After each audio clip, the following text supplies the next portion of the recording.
Hello, and welcome to the Chronicles of Yarnia, the podcast from Montclair's local yarn store. I'm Jen. Amanda. Kathleen. And this is the podcast all about knitting, crochet, stuff you can do with yarn. I like that stuff you can do with yarn. Stuff you can do with yarn, right? Much Because I feel like what that covers it. That covers everything. Yep.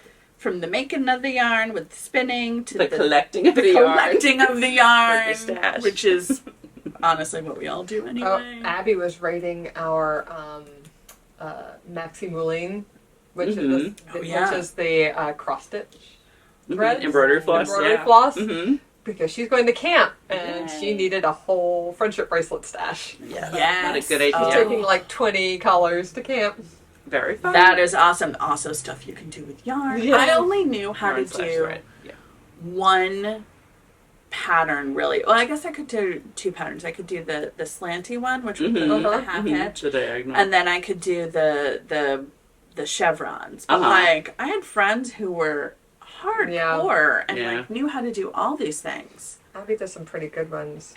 That would be a really fun weekend workshop kind of thing. Or something. Live. Yeah, because then live you can really everybody. See. All right, do the live. Yeah. Get your Haley still has one friendship bracelet that's in progress. It's been in progress for about 10 years. It is attached to the lid. She used to take it to the beach club when we went to the beach club. So that's how old it is. Like, it's from middle school. And basically, it was going to be a belt, more or less, which still is fashion. Still stylish. She's probably got like 18 inches done, maybe. I don't know, but it's over an inch wide, which is why it takes so long. All the knots take a long time. Yeah, we get that. Yeah, totally got it. I'm glad that came back though, and we have a whole rainbow of embroidery floss. Is it like 800 colors or something crazy like that? Insane. It's Amanda had to create them all for inventory. Yeah. And it was one of those things. It's like, why aren't these things adding? Oh, we have a maximum of 700 products per item or whatever. Yeah. Yeah. So it's split over two. But yeah, if you come and we have a whole cart display thing, but when you first pull it out, I mean, you have to sort of be careful of it, but you have to pull it out again to see all the colors because there's a back row. 2 rows. Yeah, there's 2 rows of colors. Do you know? I don't know that I actually knew that. I think that's my fact for the day. Always learning something this podcast. To always learn things. I'm sad if I don't learn something new every day. I know, me too. It's like that's part of the fun of life. I mean, always learning. Always learning. So let's see. I was just saying I was shocked that I got the episode number right last time from a distance. Yes. And I don't remember what I said. So I'm gonna go with this is episode 108. Lower. 107. 106. 105? Yes. Okay. Yeah. 100 wasn't that long ago. I love how you guys think that I have any form of retention. Unless it comes in random info. I'm like, I retain knitting information. I retain pop culture information. I can give you biographical details of 1980 stars. No problem. Oh my goodness. And if you ask me what I had for lunch yesterday, I'm like, did I eat lunch? I don't know. Yeah, I rarely know things like that. The everyday kind of things. The everyday things, I'm like, no retention whatsoever. Yeah. But yes, so welcome to the podcast. We ramble a little bit. We do. We digress, I should say. We digress. And if you're joining us for the very first time, welcome. And if you're a returning viewer, welcome back. Yes, good to see everyone. I know, I'm still in re-entry form from vacation. I know, I was wondering when you did class on Sunday. I figured you'd be home. I was like, I was like, okay, we have to leave on Saturday night because I have class on Sunday. And I realized when I got there, I was like, I did not bring my overhead equipment. So I was like, there is no way we're leaving on Sunday because I got to be back in time for that. And also, I was like, it's a much better drive if you leave on Saturday too. It's a much better. Well, and Cape rentals tend to be Saturday to Saturday. So if you leave Saturday morning, you're gonna get home at 8 p.m. If you leave it Saturday evening, you're gonna get home at 8 p.m. Right. So yeah, no, it's true. We left late afternoon and got home. We got home. We left at 5 and got home around 10. We would have gotten home at 9:30 had people not had to stop to pee. not me. I was like, did you guys like stop and eat dinner, or did you eat something before you left, or? No. We swing by. We go through a McDonald's drive-through and eat on the road, and I drive fast. Yeah. So like everybody can like maybe don't drink your entire soda in one fell swoop. Well, especially when you get the medium and it's like 32 ounces, right? I know. Or Jonathan's like, I'm going to get the large Diet Coke, and like chugs the Diet Coke, and I'm like, we're going to have to stop twice now. I'm like, right? I don't want to stop again. And he's like, what? Yeah, I'm like, we have to get through all of Connecticut. I am not stopping. You're going to hold it. You're going to hold it. I was like, I am surrounded by boys. If I don't need to stop to pee, they don't need to stop to pee. That's for they sure. have bottles. They can pee. No. And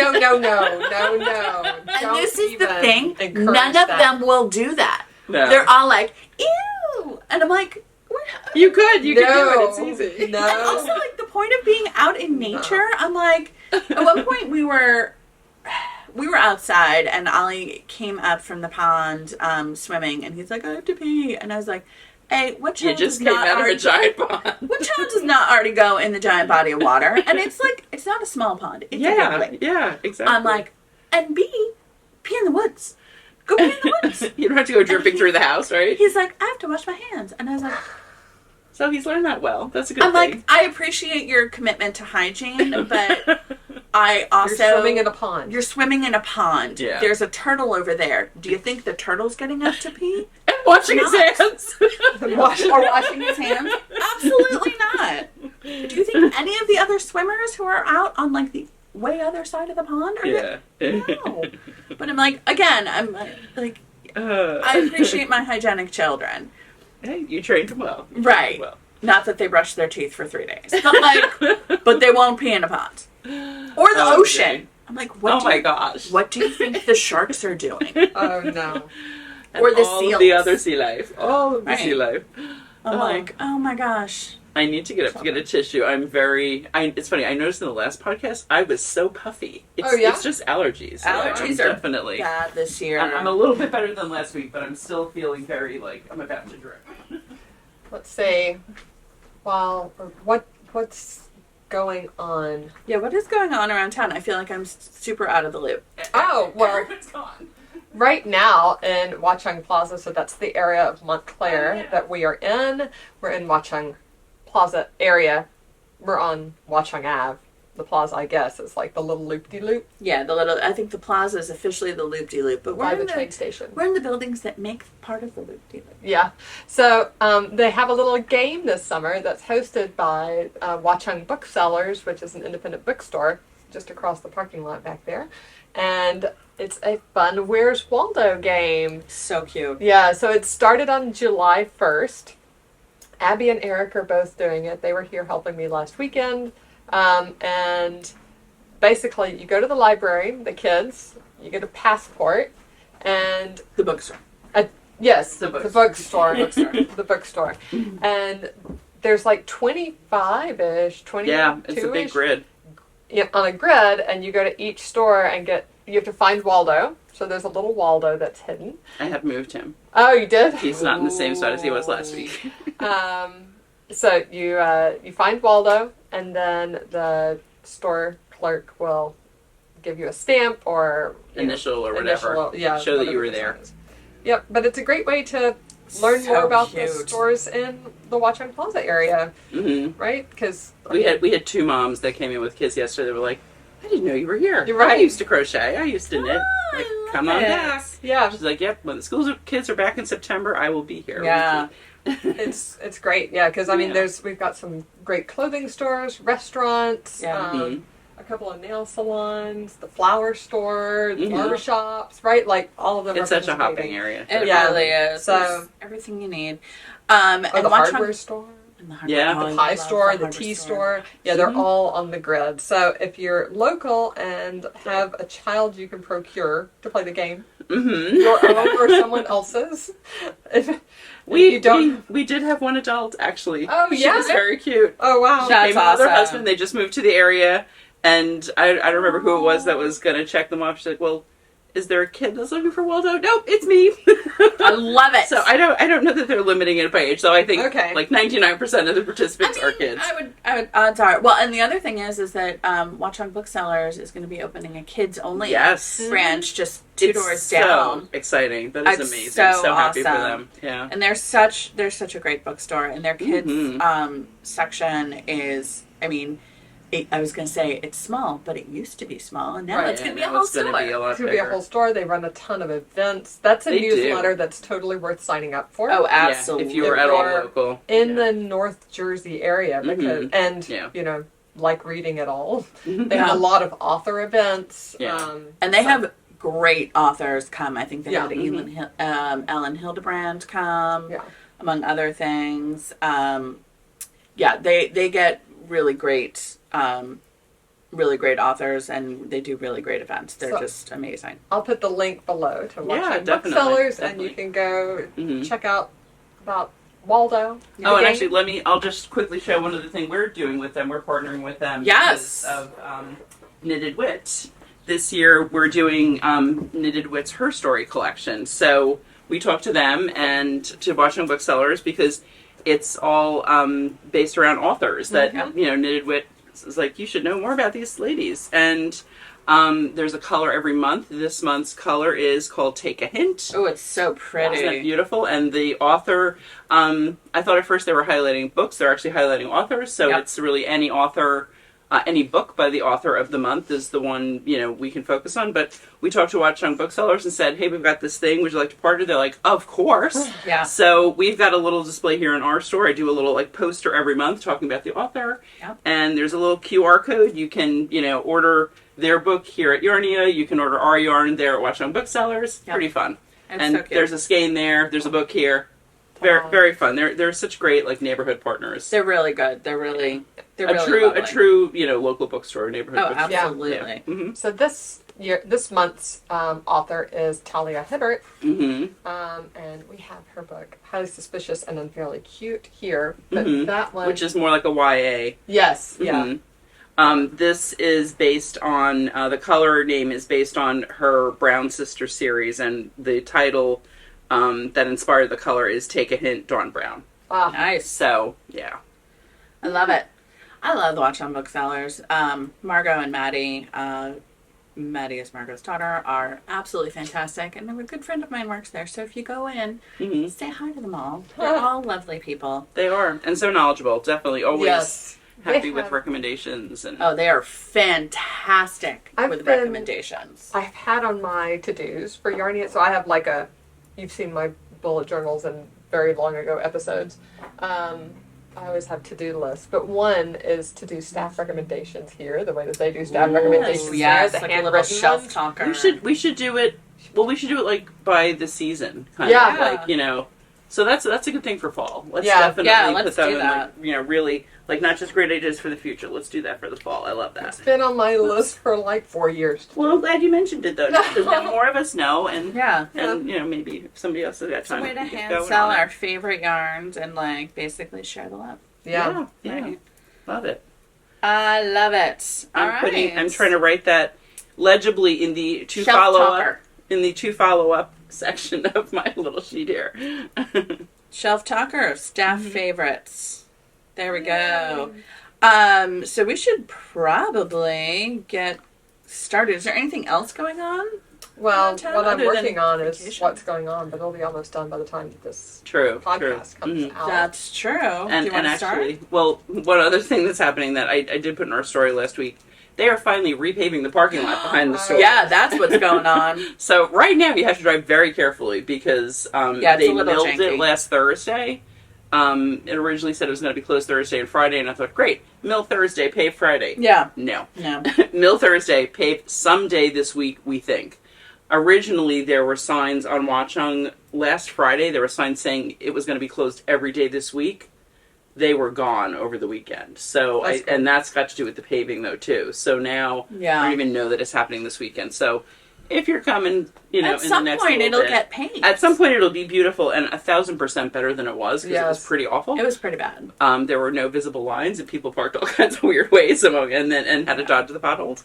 But so just if you're coming to the parking lot, keep an eye out and make sure be warned. There may be a ledge and all of that. So, but it'll be so nice once it's paved with will. shiny new lines, and that'll happen at some point. It'll happen at some, and they basically said it'll be closed for 2 days when it happens, the paving day, and then a day to really let it set. All right. So we'll put it in our story. Yeah, you'll find out. And there's also plenty of, you may have to walk a little bit, but there's plenty of parking down Watchung Avenue. Yes. Up North Fullerton, down North Fullerton is also blocked. That's part of They're paving it as well. Paving. Yeah. So when they do it this weekend, parking down North Fullerton was super busy. Yeah. And but also because the school is not in session now, there's a lot more streets open south, south of us on and off of Fullerton than usually. You don't have to fight us at drop-off times exactly. or pick-up times. I say exactly. us because it's me. It's me. Even I know all of the Watchung parents basically being like, "Really? Can we not have Caroline for pickup? That'd be awesome." I think chaos, but awesome. Mm-hmm. I mean, I already yell at people at Caroline in the morning when they go the wrong way. Oh no! Don't go the wrong way. People don't read. People don't read. People don't pay attention. It's the same thing every morning. Like, how do you get it wrong? Yeah, it's really. Because it's the people who are doing it like the first time, right? Okay. Mm-hmm. Either you're like, okay, in September you're like, okay, it's the kindergarten parents who are new to school. I totally get it. We were all there, right? Yeah, everyone's there once. After like October, I'm like, whoever is dropping your kid off, if they are not the normal person dropping the child off, or if they don't know the rules of Caroline, someone needs to explain the rules of Caroline so you don't try to zip past Caroline, drop kids off in the middle of the road, and have them like play a game of Frogger. Oh my goodness. Yikes. Yeah, Yes. I mean, I can tell you who usually does that, and it's clearly not the people who do this on the normal basis or have any conceit of that. Or I'm like, or maybe don't park your car in the middle of Caroline. Stop, get out, walk your kid to the thing. Like, To the door. That's why you have the teachers there and the principals there. So That's he's why you like, have Caroline. that's why you have Caroline, so you don't have to do that. But anyway, my rant is over. I've got at least a month. Again in a couple of months. I get to do it again in a couple of months, and then I'll be like the person like honking the horn and yelling out the window like, Caroline has one way. To be fair, the last time I did that, I was yelling at one of the town's municipal trucks who tried to back up in the middle of Caroline and cut everybody off and then go the other way and nearly hit a kid. So it was me and like 2 other parents and the crossing guard and the principal all screaming at this person who was just like I would no think awareness of where they were. Yeah. maybe if you're driving the town truck, you would know which roads are closed off. But anyway. At school hours, yeah. Anyway, there goes my rant. There, we digress. We digress. Well, let's get started. Like, finished objects. Amanda, do you have any finished objects? No. I have one finished objects, but I actually finished objects. Oh my lord. I have one object that I have finished. Yes. But I do not have it in hand. But we have a nice picture. But you have a nice picture of my mom wearing her Tulsa Tank. I finished it up at the Cape. I was finishing the edging on the armholes and the neck, and I seamed it. Did I seam it up there? I did seam it up there. And then I did the armhole edging.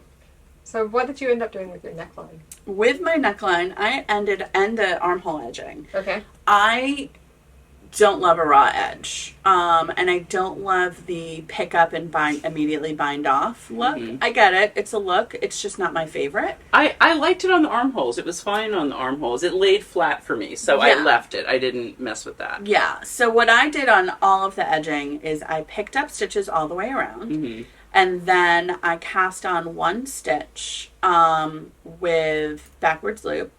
And then I did a 2-stitch I-cord bind off around the whole thing. And that made a really nice, not corded edge, because like... with only 2 stitches, it's with not only 2 enough stitches, it looks like just like a little horizontal line going this way and a little horizontal line on the inside. And I found that to be really nice, and it laid nice and flat after blocking. It rolled like a oomph at the neckline just because of when you kind of pick up in that stair-steppy bind off thing. But I mean, it was fine. Once it was picked up and bound off, it was fine. And I did that around all of the edgings. And did you bind off the 12 stitches on the front and back before you did it, or did you leave them live? I did not leave them live. I did the bind off. And mostly because I wasn't necessarily worried, but I didn't want the neck to pull out of shape.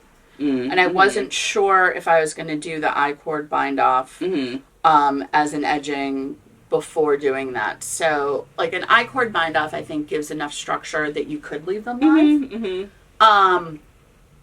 But if I were doing any other edging that was looser, or it didn't add structure, I feel like then those stitches, like, they kind of need a little bit of firmness. But I was also a little worried. And I did the I-cord bind off, like, I made sure to do it on the same size needles as the body, and especially where the curves were, I just made sure that it wasn't pulled too tight, so it didn't. Yeah, like didn't neither too tight nor too loose. That's it's one of those you really want. And actually, that's a good lead into this, which we could talk about in a minute. But because also I wanted to make sure, like, I did the neck first, and before I actually like kind of grafted the ends together, I made my mom try it on. I was like, put it on, make sure it goes over your make sure it's good, and make sure it does like lie flat and everything. And it did. So I was like, sweet. Yep. So I had already bound my Tulsa Tank off before Jen got to that point, and I followed the pattern. You know, I loved the pick up and bind off for the sleeves. It laid nice and flat on mine. I was happy with that. Yeah. And but on the neck, I was not happy at all because what I found was the 12 stitches in the front and back, but you don't see the back so much. Oh, none of you have hair my length. So I didn't care, but I cared about the front. And not only was it, just not, it wasn't, I don't know, it just didn't lay flat. It didn't do any, I just was so unhappy with it. Yeah. So after I talked to you and you said you were doing the 2-stitch I-cord bind off, I undid my bind off. And then I also undid, or maybe I even did it twice. It's been a little while now. I think I did it first with those front and back 12 stitches still bound off, and it still was kind of rolling a little bit for me. Ooh, yeah, it was still because they were, I don't know, something about the bind off. It's like it kind of changes the direction of the knitting, really, right? Yeah, when you it pick does. up, because your stitches go from this to this. Well, yeah. So, and stockingnett's going to roll anyway. Yeah. Like, it has to have enough force to not roll on the bind off. So what I wound up doing was I took it out again, and also at this point I had like a ball of yarn about this big. I was Russian joining the pieces of cotton, which I didn't even realize you could do that, but it makes sense. And now I'm doing it all the time. Like I had no ends to weave in on this, which is cotton, or not many. So I took it out again. I did it the smart way in the back. I didn't do it the smart way in the front. Basically, if you're ever going to undo a bind off to redo your neckline, cut it in the middle of the bind off, not at one end. I wound up cutting it at one end and unpicking it, because then I had like a little stub. Right. So I needed to really, work to get that not to continue to unroll. The back, I undid it on the end. I carefully picked them and put them onto DPNs.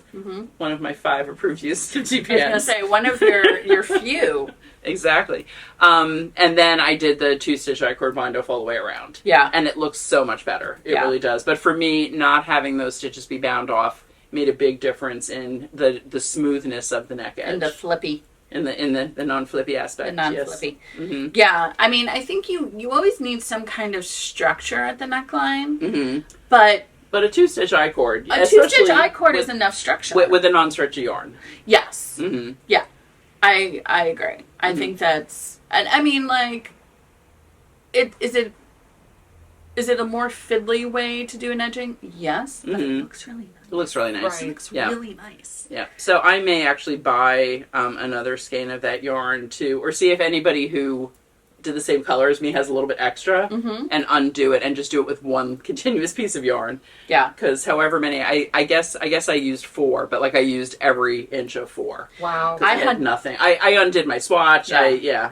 I ended up using like 2 1/4 for, I can't remember what size I made for my mom. So maybe I did use 3 then. But you know what? I made it shorter. I made it long. I made it quite a bit. Yeah, so I'm sure it was 4 then. She wanted it high hip. Yeah. No, mine is a little lower than that. What was annoying is that and I may be more long waisted than her too. Yeah, I think she's got a shorter torso. I did the neckline edging, and I was like, I have enough yarn to do the armhole edgings, and I got 3/4 of the way around one armhole and ran out of yarn. I was like, I have to wind the whole other ball, but I did. That's kind of what I did for this too. Yeah. I thought I was going to finish in 3 because I was like, this is great. I'll have some. And no, didn't happen. So, Jen and I have both made the Tulsa Tank. We both finished ours, her for her mom. I made one for myself. We both did notice, and we've heard from a few people who've done it, that when you're doing the mattress stitch, it is difficult to do the mattress stitch the way most people do it normally with that yarn. And like the friction of that yarn against itself, I think is the biggest part of it. So there are a couple of things you can do. One, you can do your mattress stitch using the yarn for the sweater, but literally only go like 2 or 3 back and forths, and then pull it snug. That's what I did.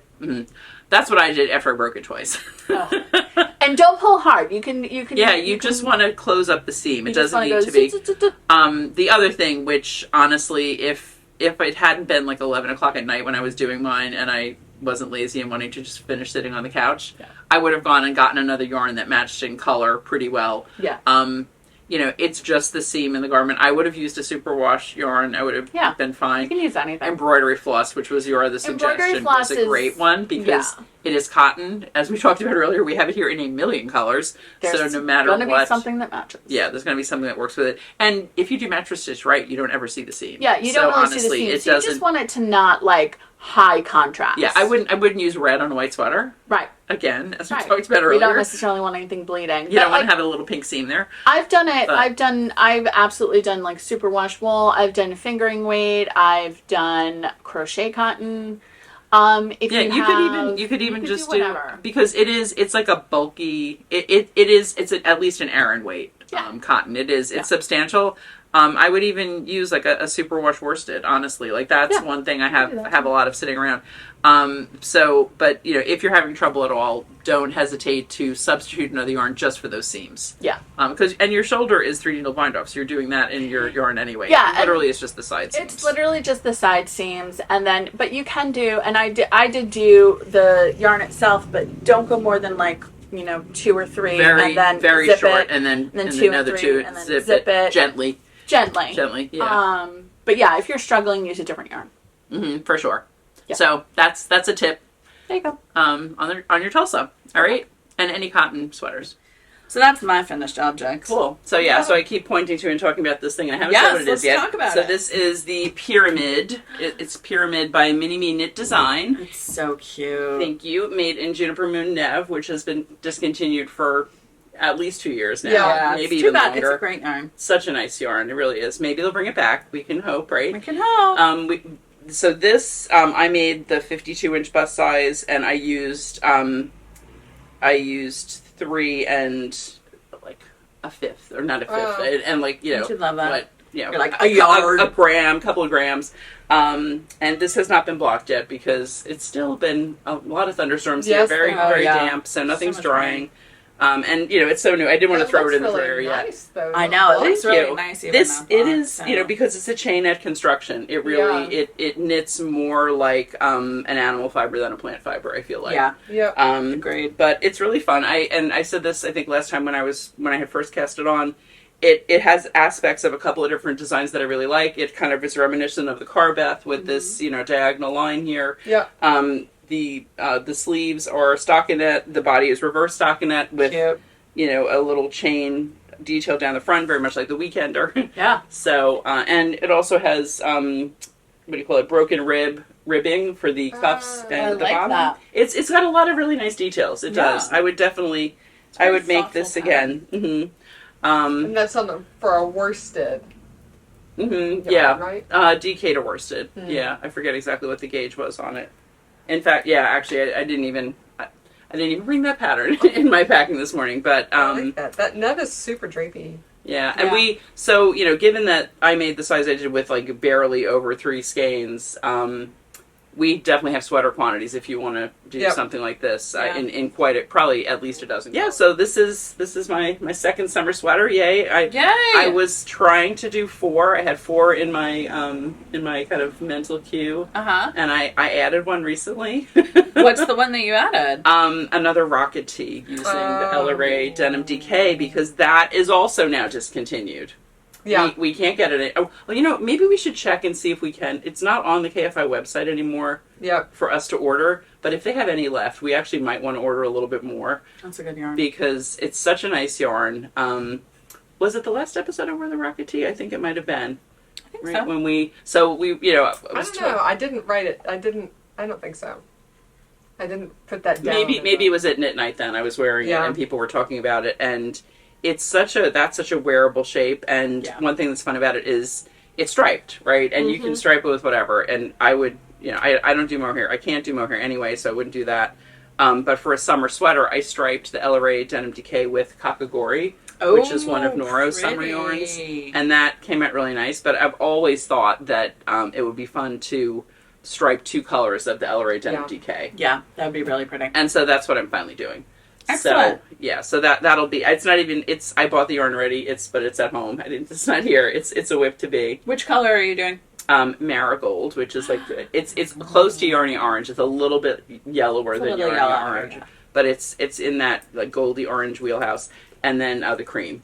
Nice. Oh, pretty. And because I want to share with everybody else, and we don't have that much of the cream left, I'm going to do thinner stripes. I think that'll also be really fun. So I'll do the edging in the cream, and I'll do either 2 or 3 row stripes. I'll see what looks good. Yeah, that'll be really pretty. I mean, I like the rocket tee is such a nice pattern to start like messing around with things like that, right? Like you could do equal weight stripes, you could do thinner weight stripes, you could do whatever. You could do two stripe colors, 3 stripe colors. Yeah. So that's what I think it's going to be. And we did talk about that a little bit, Amanda. So maybe we could even put together some kits for it because, so we can talk more about that next time, I guess, when I will have something in progress. Yes. But, so, there's a couple of people who are doing rocket tees too. Yeah, I digressed onto the mental whips, but that's fine. Do you have other finished objects? I do have other finished objects. You should show. I actually finished 3 things on Sunday, so like that was kind of all I did on Sunday, which is good. It's like that's fine. It was a good thing for a Sunday. So so this is one. This is number 2. So pretty. Which is I should bring it up. You should bring it up. And I can bring it up. And we can leave it in the store for a bit too. This is what I talked about last time. The flowers in the snow pattern. I had 18 squares made, and I took 16 of them and made them into a pillow. I love it. So cool. And I found in my fabric stash, which is significant, not quite as big as my stash, but it's still significant. I found this would have been a lining fabric for a project bag or something, and I just thought it went so well with the so perfect. all the colors in this. So all I did was take, and I did take some pictures. I can send you some pictures too, as I'm just making a note so I don't forget this time. Yeah. I kind of made a grid of the 16 squares, and then I put detailed notes on Ravelry already about how I did it. I'm so good about that. I try to be. I laid the pillow. This is a 12-inch pillow form, and I just, I saw how big this was, and actually I have a pillow that somebody made me that was about this size, and I kind of laid around it, like, is this going to fit? Yes, the 12-inch will fit, because you want to stretch it a little so that you get the openings between. It's like lace. You want to block it out. Exactly. So, I figured this would fit nicely on a 12-inch pillow. I just cut out a rectangle of fabric, sewed ends in to make it 24 inches long. It was about 14 inches wide. Then I sewed 1-inch seams on the top and bottom, turned it inside out, slipped the pillow form into it, hand stitched one edge. I could have actually done most of it and just left a little, but whatever. It took me all of 5 minutes to hand stitch a 12-inch edge.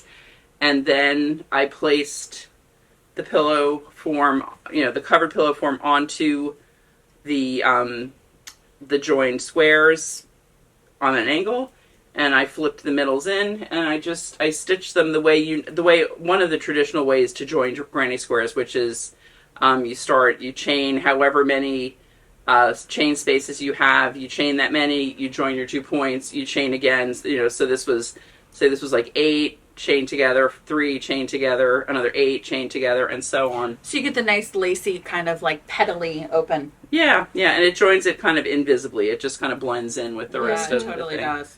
But I'm so glad. So I have this languishing whip that was around for like a year and a half. And so now I have something made from it. It's so awesome. Pretty. And that inspired me to really make progress on a whip that I'll talk about later. And then the other thing that had started a few weeks ago, and that I'm like, oh, this is so close. Well, I need to do the finishing. And actually, this one took longer than the others. It's one of those. It is the Nora Cat. She's so cute. She's the Nora Cat, except I was like, Nora Cat or Yoda. Her ears are definitely too low. I have to redo her ears. Adorable. And I was saying before, when Kathleen was like, is it a cat or is it Yoda? I'm like, Yoda looks like one of those furless cats anyway, so. Yeah, it's very true. He's designed like that. She's so cute. Here, we can lean her here because I'm gonna have more coffee. You're like, I gotta drink my coffee. Priority. Can't remove my coffee from circulation. She is so cute. So that is from. That is a Hardy Craft kit, and they really are so cute.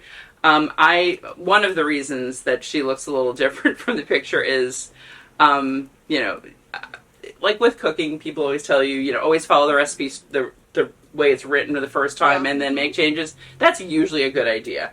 And the reason, I read the directions, and I'm like, if I go ahead and run some of the yarn through the neck now and then have it ready to pull later, that'll be even better.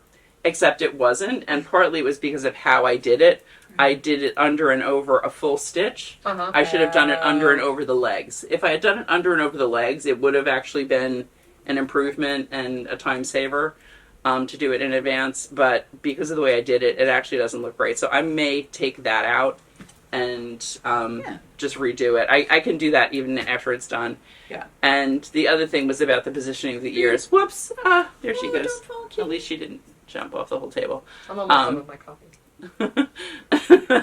We'll prop her against Amanda's coffee. But there you go. I don't know. So we'll see. She's a Yoda cat. She's cute. She's a little bit of a Yoda cat. There you go. So, but super cute. But the finishing on those things, it took about half as long as the knitting did. Honestly, there's a lot of little details, and you do want it to come out. When I make those, we were watching one of the old podcasts here on Sunday, and because I put them on the TV just on mute, to sort of run in the background. But Eric was here with me; he was helping out, and he's like, "Is that my Mew?" Because it was the old Pokemon. Yes. And I was crocheting them, their little Pokemon amigurumi. But you're right, like, you make all the parts, but then putting it together. And you think, oh, I'm almost done. Yeah. I remember staying up, because that was a birthday present. I was up till 3 in the morning. And Yeah. Oh. So it's one of those things. Just allow yourself time, and don't assume that just because the knitting or crochet is done, it's really done. Yeah. Sometimes, I especially with like little things and toys and amigurumi, like I feel like the finishing is really kind of what makes it too. Where you're just exactly. And it's so hard sometimes to place the eyes right, because if you do it slightly wrong, you're like, ooh, you look like a demon. And then you do it right, you're like, oh, you're the cutest thing in the world. And you're like, it's really a fine line between there is exactly possessed doll and like super cute doll. Right? So I love it though. It's so cute. Thanks. And I may move the ears too. And that was the other thing. The ears were part of the finishing, and they were definitely a little fiddly. Did you pick up, or did you? I sewed them on, and the sewing on wasn't too bad. But I also didn't follow the directions for those. Do I ever follow the directions? No. Not really. That's funny. Pants. You think you're so smart. You're like, I'll do it this way. It'll be better. And sometimes you're right. Sometimes it's true, and sometimes it's not. And sometimes you're like, oh, there's a reason they said that. They said it that way for a reason. Actually, the ears was a good thing, because basically they and this is one of those things that I kind of always do differently. You know, you cast on and then they tell you to start with a knit row, but when you do that, then like the ridge kind of sticks out on the front of the work, and I wanted the ridge on the back of the work. I thought it would look better for sewing the ears, so I just, you know, on the rows they told me to knit, I purled, and on the rows they told me to purl, I knitted. Yeah. But it was still like, you know, every row flipping the directions, and then immediately you start decreasing and everything. So it's just one of those, just making sure you're, you know, following the pattern as you're translating in your mind. Yes. Which can be hard. That's why sometimes it's like, but at least for something small like that, you can be like, I'm going to do it all in one sitting, so I don't have to forget. I don't have to remember where I was when I do the next year. And then I just sat there and I did both of them. Yeah. I started watching Daisy Jones and the Six, like a lot of that. I was watching on Sunday. Yeah. Well, it's funny. One of my friends who is not a late night person said she stayed up all night and like binge watched the entire series, and I was like, oh my gosh, it must be really good. I don't love it. I'm not quite done yet. How far are you in? Oh, I'm almost done. Oh, yeah. I there's some aspects I like. No. Oh, okay. Yeah, maybe I should read the book. Or maybe I should listen to the book. Listen to the book. The audiobook of it is fantastic. I will do that. It's like Jennifer Beals is one of the voices. Yeah, it's a really good audiobook. Mm-hmm. And they're really good singers and everything. And I don't know. I don't even want to go there. It's about music from that time and everything. Yes. Yeah. There was it's basically like lightly fictionalized Fleetwood Mac. Mm-hmm. Yeah. Essentially. Yeah. And you can really tell that when she's dancing with all of her. Oh, yeah. She's like, hi, I'm Stevie Nicks with red hair. Yeah, exactly. Yeah, cool.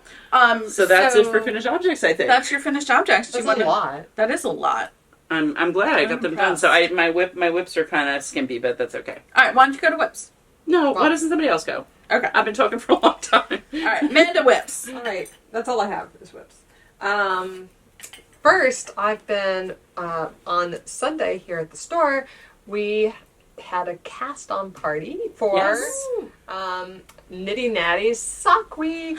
So Sock Week started on Sunday. I actually am part of like the paid group. Mm-hmm. So she has like a club that you can pay, and you're part of a Discord, and there's several special events throughout the week. Mm-hmm. But part of it was a midnight cast-on party. Mm-hmm. So I cast on at midnight. Nice. And there were some other sock weekers that were familiar faces. Mm-hmm. Hi guys. Yeah, so it was fun. It was a fun party, and got my socks started, and then I've been working on it, and I'm actually a day ahead. Nice. Where I thought I would be, because Natalie like lays it out for you, you know, like she if gives you're like a suggested path to make sure you get, you know, right. So there's your sock done in a week. 8 days of the sock week. Yeah, and if you're doing one sock, that's like the cuff on day 1, mm-hmm. day 2 and 3 is the leg, day 4 is the heel, day 5 and 6 are the foot, day 7 is the toe, and 8 is your buffer day, right? Mm-hmm. Well, I cast on at midnight and got through the cuff and the first pattern repeat, and then here at the store we had because she did a YouTube live, like as a public.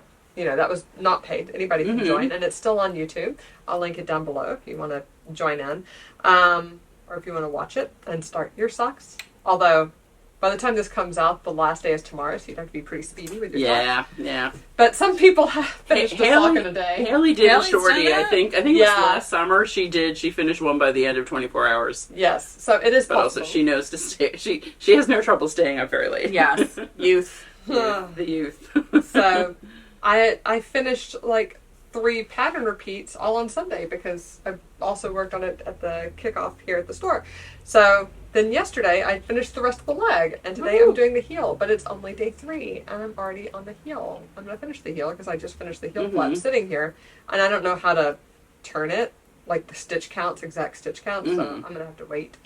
But that's great. It's good when you know, if you can get ahead on something like that, go ahead and do it, because that way you've kind of got a free day later if you need it. Well, right? And the good thing is, so you might recognize these. These are Helen Stewart's feather Vane socks. So I actually started this one mm-hmm. right after the pattern came out, and I worked on it. I worked on it while I was in Charleston, South Carolina. The Instagram only showed the sweater that I was working on, but this was my other project. So the sweater I would take when we were like sitting places for longer periods of time, or you know, like. But this was like if I just wanted to carry something on my wrist and go to the pool or whatever. You're a little portable. Yes, so this one's more portable. I worked on the sweater on the plane and things like that. So yeah, so I got this far. I turned the heel on this sock and finished all the gusset decreases. So this is now firmly on the foot part. So that's on the easy, just cruising part. Yeah. More or less. Then at 11:57, before the kickoff, I cut my yarn, so I'll have an extra in to weave in, and I cast on this guy. So yeah, so hey, it's almost, you know. So it's pretty this close. one is the one that's going to count for sock week because you have to start and finish it within the week. So this is what's going to count for sock week. But if I finish it before the end of the week, maybe I'll finish up the foot and toe on this one. Maybe I'll have the whole and have a whole pair. And have a whole pair. Now, what yarn are you using now? This is the new Lana Mia Uni I love from Jadifra. Jadifra. Jadifra. Yeah. No, look at it. That's a nice. It's a nice sock yarn, yeah. That is a nice fabric. It's got a nice and look how good the stitch definition is. It is. I'll bring it up. Beautiful. See, I didn't bring my sock blockers today, but that's one reason I'm using this one. Is I love hand dyed yarns. Like I love the knitted wit we were showing earlier. Yep. It's amazing. But if I'm doing like this much work on lace, I sort of like to see it. Yeah. Right? I agree. So a lot of times a solid color sock yarn, or if you're doing color work, I right? Like love this. intricate stitch patterns or color work can get obscured. Yeah. But if you use solids, then you're good. And so it's a whole line, the Lana Mia. Yeah. And you can is use it for heels. the uni. For Yeah. sure. And you know, it's interesting in the ball. So it's nice. it's I wouldn't say it's scratchy, but it feels a teeny bit rough, a little bit. Yeah. I don't know, but I like as it's you toothy. But as you work it, I feel like it softens. I mean, definitely the worked sock feels nice- already smoother Yeah. than just the yarn in the ball. It's That's good to it's a know. good That's a one. really nice. I like this a lot. So Yeah, I love that pink color. I might copy you.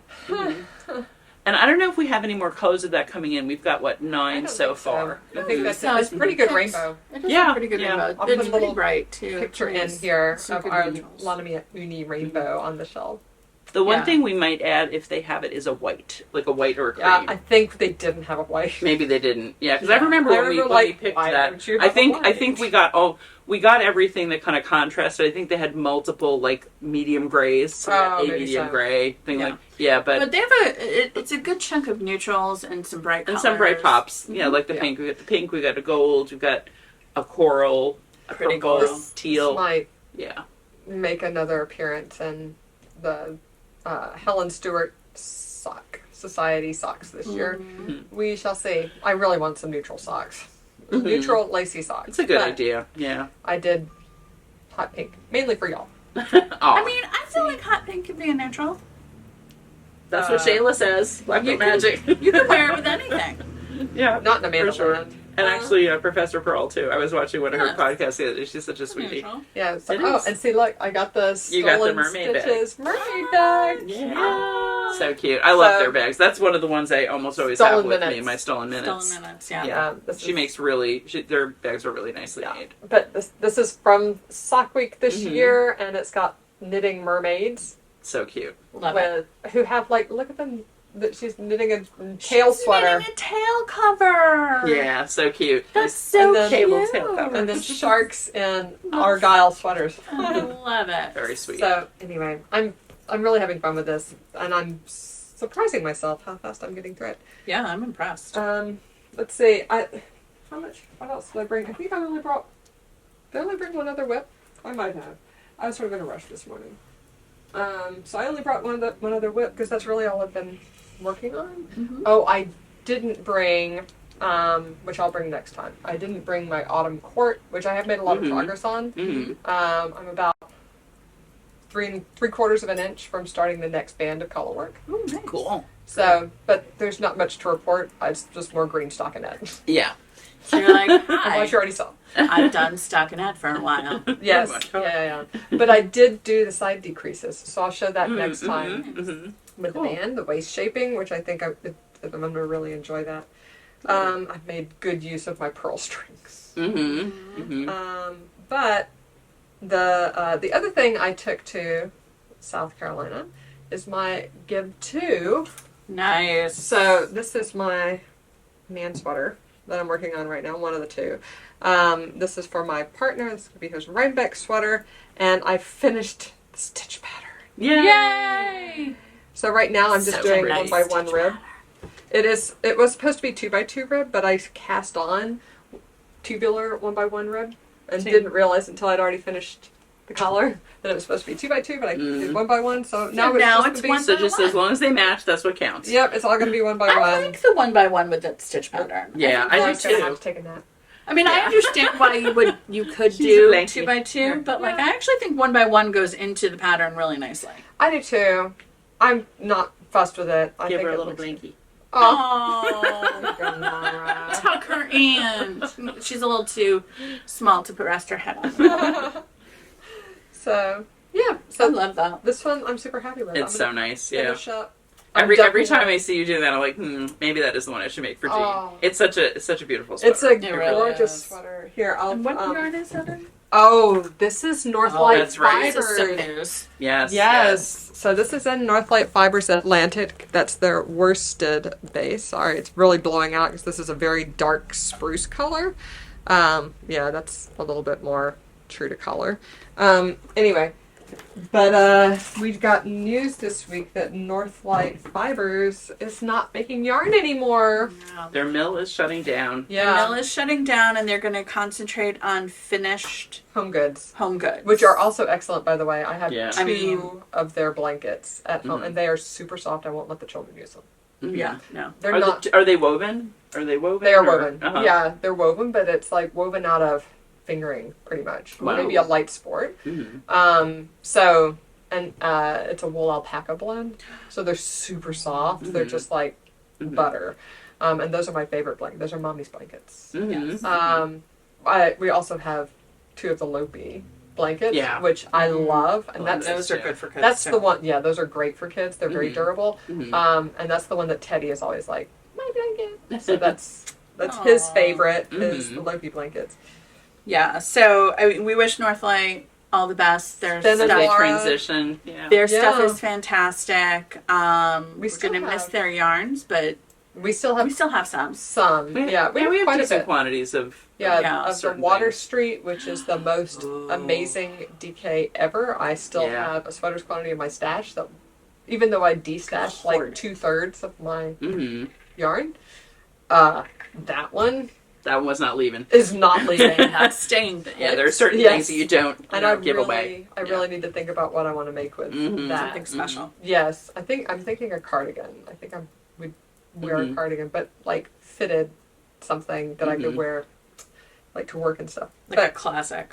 yeah, that might be a 2025 project. I already feel like my 2024 Q is pretty full. 2024 is There have been quite a few things already Right? settled over to it, right? Yeah, I know. I feel like Talk about 2024 is Yeah. like booked up now. that. So, but anyway, that can stay in my stash for a long time. Yeah. Yarn doesn't depreciate. Yeah. So, yeah, the fingering, there's Spring Street fingering. That's what I made my Thin Mints or mint chocolate chip vest in. That's right. Yeah. A mint and brown. Yep.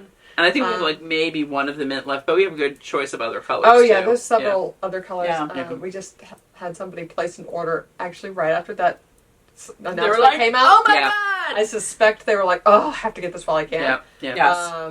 And then we have the Atlantic, which is the worsted base as well. It's those three, right? That Yeah. we have. And a very Ocean tiny Ave. bit of Ocean Ave, which Which is is also which is also also compatible with the Atlantic. Like Yeah, if you were it is. doing a multicolored It's different- sweater, I would definitely use them together. I It's would a different say, yeah. type of wool. Like, right, one is Falkland Islands and one is something else. Yeah, Right. but we use But ourselves essentially, together. the And spinning is the interchangeable. same. exactly, they're spun in the same way. Yeah. So Yeah. I have one skein of Forever Lace in my stash, which that was their lace weight yarn. It was like a bamboo Oh, interesting. wool. It was really nice. Mhm. But I'm not a big lace knitter, so I just love it. It's sitting there, and I look at it. hmm Yeah. someday you'll find the right project Someday. for it. You know. Someday. It'll happen. Yep. Yeah. Something. Do you have any other whips? I didn't bring anything else. Maybe I'll just say what I'm wearing. Yeah, say what you're So- wearing. Yeah. What I'm wearing now that I remember to put it on. Because at the beginning of this, I forgot. I'm wearing last year's Helen Stewart knit-along. Mm-hmm. This is the Miss May shawl. And Gorgeous. it was inspired by some Art Deco and Bauhaus architecture and art. And this is in 4 colors of Cashmerino, La Bien Aimée, which I love. It's one of my most worn shawls. It's beautiful. It's so amazing. So pretty. This was a mystery too, so it was really fun. Oh, I guess she did the mystery last year, and this year she's doing Sock Society. I'll give an up close to the lace. So Getting variety. And I think it's 3 colors, is it? It's the gray. 4. Oh, it is 4, yeah. It is 4. Magalia. Magalia, Anemone. This one is Sailor Mercury. And Nymeria, maybe? Yeah, that looks like Nymeria. Yep. So I can't count. I just we see stripies over the 4 colors. Yeah. So.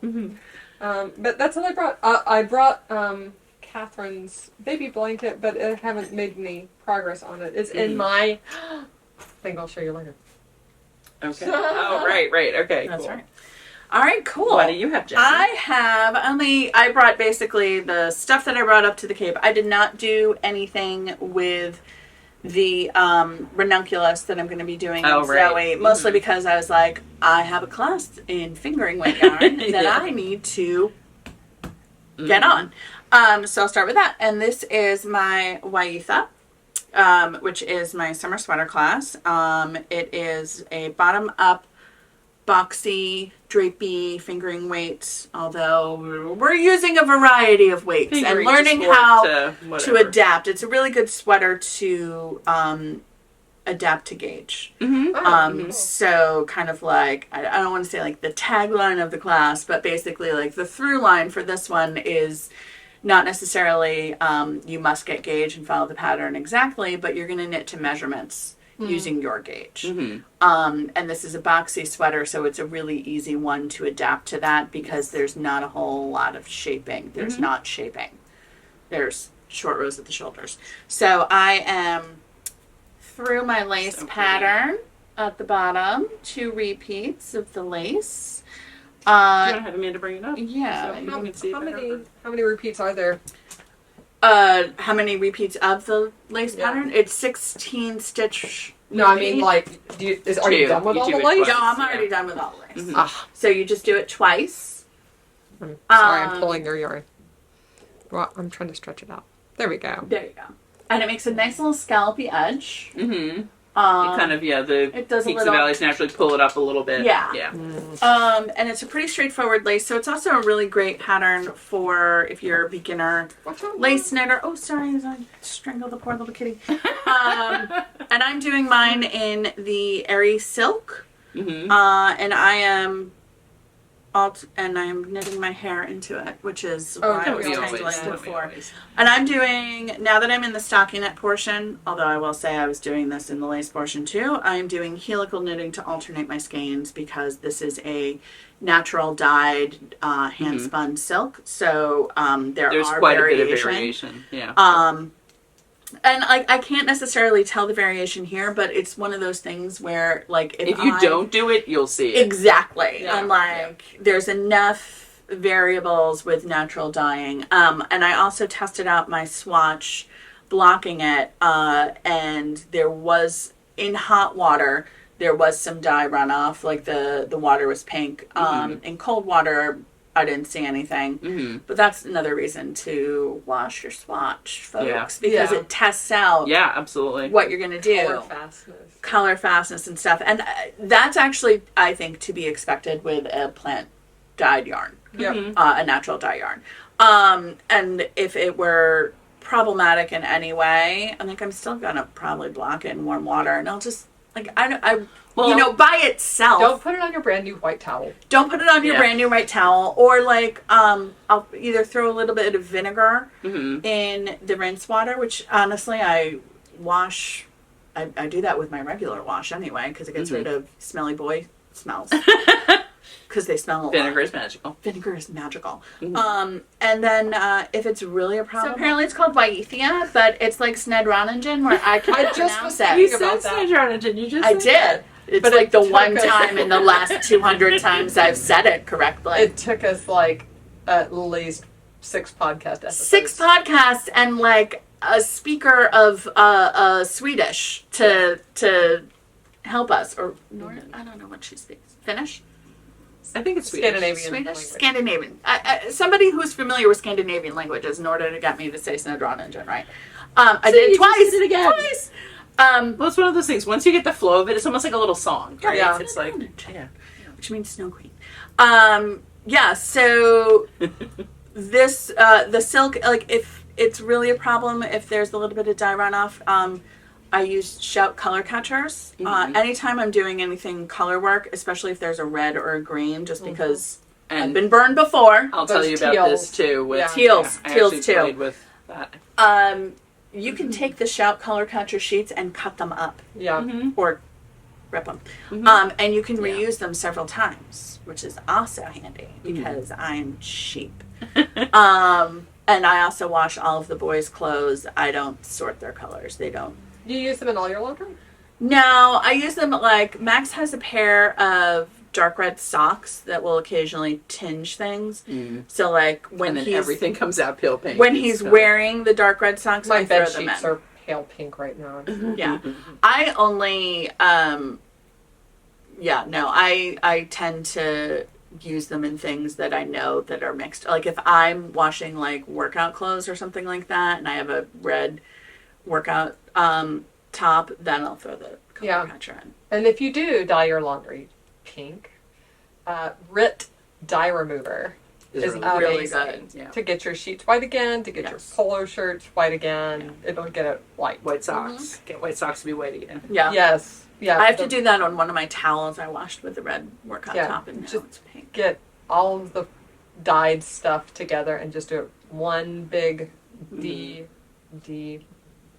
removal. De-dyeing. Yeah, but brace yourself. It smells terrible. I believe it. It smells terrible. So, like, you have to put it on your stove, turn the vent on, open the windows, because, like, the fumes are really quite strong. Oh, wow. Interesting. So, I wonder what's in it. Nothing good. Nothing healthy. But it'll get your stuff white again. It gets it very white again. That's important. Yeah. When I was doing my Christmas sweater, I was a little worried because it was red, white, and green, and I was like, "Oh no, one of these is going to happen?" White. Yeah. So I did my swatch in stripes, red, white, and green, to see what was going to bleed, and I'll tell you, it was Barocco Ultra Wool DK. Nothing. That's so nothing good. changed, and a lot of times, like those are the notorious colors. Anything that has a green dye, purple because blue and red, red. So it's red is bad. Red is the worst. That's why things are pink a lot of times. Teal is bad because of the green in it. But so I worked on this. The lace actually didn't take me that long. I was done with the lace last night. I'll show you mine later. I started. And you're doing I'm doing the class. Yeah, I am. Yeah. So now we have the long stretches stockinettes. And I also worked on my Tsubaki pullover up on the Cape. Yep, we had that on Instagram too. I did like probably another inch or so. It's still not done. And you know what? But you're not going to wear it probably till October at the earliest. Yeah. So it's getting there. So pretty. And the sleeves are done. The sleeves are done. And I mean, this is the hard part. This is the part that does, like, there is no sleeve island on this pullover. Because of the construction, which is a method of the contiguous method, and then she does the sleeves, and you zip up the sleeves, and then you do the other sleeve, and you zip up the sleeve, and your sleeves are done. Yeah. So, and I've woven in all of my ends. Wow. Already, because I was like, you know what, I've tried it on, the sleeves work, I'm good. Yeah. Did I remove all the ends? I did woven all of the ends. And, excellent. So basically, by the time I get to the end, I'll bind off and I'll be ready to wear it. So that's great. Yeah, I am not stressed about this in any way. And it's basically a repeat is about an inch. So I have a couple more repeats to do. And you're making it somewhat cropped, right? Fairly cropped. I'm going to make it somewhat cropped, and that's the other thing where I'm like, I'm going to try on, if I want to wear it with jeans, I'm going to try on my highest waisted, thank you, Amanda, my highest waisted jeans, and then just go to like probably the waist, the pattern, go to the waist of the highest waisted jeans, and then I'll do the ribbing after that. So it'll be in between my cropped like 12-inch underarm length and my full length 15 and a half, 16. Cool. Nice. Yeah. This one's going to be cropped because otherwise I'm going to run out of yarn. And also I'm not going to. It's a summer top. It's a summer top. I'm wearing it over a dress or skirts. Like, yeah. Yep. I'm not wearing jeans. She says wearing denim overalls. It actually was not sweltering this morning for the first time in a while. I'm so shocked. So why don't I am, as we said, I am doing the class. What did I? Yeah, go ahead. I just remembered something, and now I'm going to try to remember what I remembered. No, I had a half memory. I know. I hate when something that happens. pops in, and you're like, yeah, and then you're like, what? Right. Oh, I know. Yeah. And you're the youngest of us. Oh, but I had the happens most to everyone. children, so That's baby true. brain baby persists. Yeah, no, that doesn't go away for years. So Ooh. I have probably the biggest swatch I've ever made in my life. I'm so right? proud. Thanks, Jen. Yeah, Yay. I no, because you know what? It's oh my goodness. Oh, now that I need to talk, I'm really Of course. It's like then the pollen is just like, ba-doom. So I'm using Juniper Moon Summer Solstice in this beautiful olivey color. I've had my eye on this for a while, so it's like when when Jen was considering that sweater, I was like, all right, I think I'm going to do the class because then I get to use this yarn. Yay! So I tested it on a bunch of different needles. I did a 5, I did a 4, I did a 3, and we talked about this a little bit in class. 5 was clearly too loose. Though, because, we're doing adjustments and we are going to knit based on our gauge, I could have used this, but the fabric would have been too open for my liking. Yeah. So, but the 4, which is actually what's called for in the pattern, shocker, is getting me a nice fabric that's not too open, but is still way off gauge. So I went down to a 3, I kind of was eyeballing this as I went.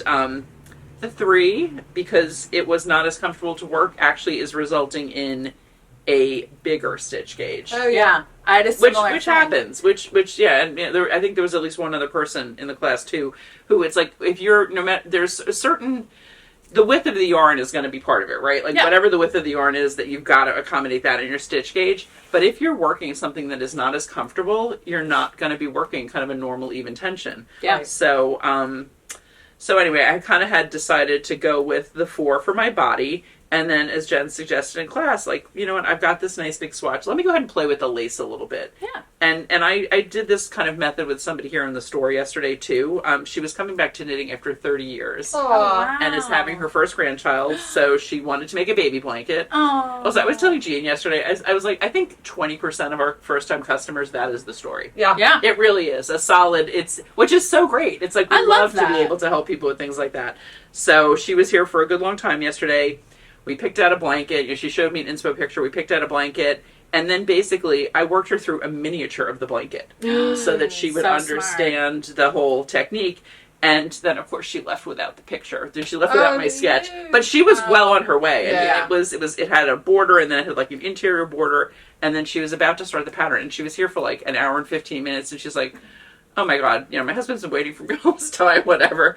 So, to do something in miniature is such a great way to test it. Yep, because this is a fingering weight sweater in plant fiber it's oversized. So you're talking like 50 inches of knitting. Right. Say, something in the 40 to 50. That is a lot of stitches. Bottom up. And the lace is at the bottom. That is a lot of stitches. So I said, you know what, let me go ahead and test out my lace with the size needles I'm using for the body and see what it looks like. And one reason I do this is because I know when I do lace, I get looser. Yep. Because you've got yarn overs, you got this and that. You're manipulating things. Yeah, it's kind of it's to be expected, right? Yeah. Yep. So I could see and this hasn't been blocked. Like I blocked the top part. The bottom where I did the lace, which was yesterday, has not been blocked yet. I knew that this was going to be too loose. So I didn't just go down one, I went down 2 sizes, and I did the lace on a 2. And I think once I block it, it is going to work nicely with this. I think it'll work really nicely with it. It's just a little bit more... It's so much more defined. And actually, let's compare it to yours, because I bet the size of the holes are much more comparable than... Absolutely. Yeah. I think that'll look nice. So I will block this when I go. I bound this off at about 1 a.m. last night. When actually Haley is not here today. She is back. She got back yesterday. Yay! She did a fair amount of knitting. Actually, she's made a bunch of rolls for her jelly roll blanket, but she did not unpack. She's 5 hours off on time zones, and she's gonna be sleeping. She's firmly she entrenched go out in the sunshine today. Yeah, I'm sure she will reset her clock. But she apologizes for not being here, but she said she's not going to be totally coherent. Let me take your swatch up so folks can see how this looks in the solstice as well. Yeah, it's so pretty on the solstice. Oh no, it's not attached. It's detached. I broke it off. So. No. Yeah, I really like that summer solstice. I've been wanting to use it. I've really been wanting to use it. So. And it's really I mean, I have the Aliso Creek tea that I did in the summer solstice, and it's a very wearable blend of yarn, blend of fibers, but also very workable. There's some modal in there. It's viscose. Viscose. Yeah, it's viscose linen. It's a lot of silk. Yeah. Let's see. Reader right here. We have, but don't drop it on the floor. I know. 48 linen, 24 cotton, there we go, 24 viscose, and 4 poly. Nice. So, I have enjoyed it. So, I'm really glad that I auditioned the lace on a couple of different needle sizes. Yeah. Once I block it, I think it's going to get to about that gauge. I think it's going to be perfect, because also this is the thing with lace is that when you block lace, you want to block it a little bit. You block it hard to open up the holes. Yeah, so that will change the gauge right there. And you don't do that with stockinette. So, it makes a lot of sense to do the lace on a smaller needle, especially if you have a tendency to be loose with lace. Yeah. Do the lace on the slightly smaller needle, and then, because I do think that your lace gauge and your stockinette gauge, they go. Yeah, they look compatible, and we'll really know after I block it. Yeah. But I did a few more rows on the 2, and I'm like, I could do this, but I don't have to. Yeah. I don't have to. No, I'm doing like the second size. Yeah. Because of my gauge. And that was the whole thing of knitting to measurements, and I think it's hard. It was hard for, I think, some folks, which is actually good, because I'm like, oh, good. Because then you're learning something. I have like, pushed into you, or you have really internalized if I get gauge, I will get a sweater that fits. And I'm like, that is very accurate. And now we're telling you, and now we're saying, throw all that out. You can get a sweater that fits without getting gauge. But it's true. But it's in a different way. It's in a different. You have to know the rules. The reason that, the biggest reason that I think people make sweaters that don't fit there's 2. One is you're not getting gauge. And the second is you're choosing the wrong size. Right. Yeah. And sometimes it's or amount of ease. Or amount of ease. Size and or ease. Yeah. And that's... Yeah. Those are the 2 things that are easiest to change. Yeah, exactly. Yeah. Yeah, I was talking to somebody. We had sweater and gauge conversations this weekend at the store. One was choosing her sweater and, measured her full bust, and, that's the circumference. And then how much more ease? I was like, wait, if you get much more ease than what's around your full bust, it's going to be ginormous on the bottom. 4 inches of ease here could be 8 inches of ease here. Right. And actually, I did darts down the back of this so that there wasn't so much fabric in the back. Yeah. Which I didn't put in my notes, but right. Same on my sweater that I'm doing the side. Yeah. Right? Because I tried it on pearl strings, and the front was fine, and the back I could just see was going to be like a big bell. Oh yeah. Because it's right. And if that's not the look that you want, then there are ways to do it. Did she end up picking according to upper bust? That's my favorite way to do it. Yeah, and have negative ease around your full bust.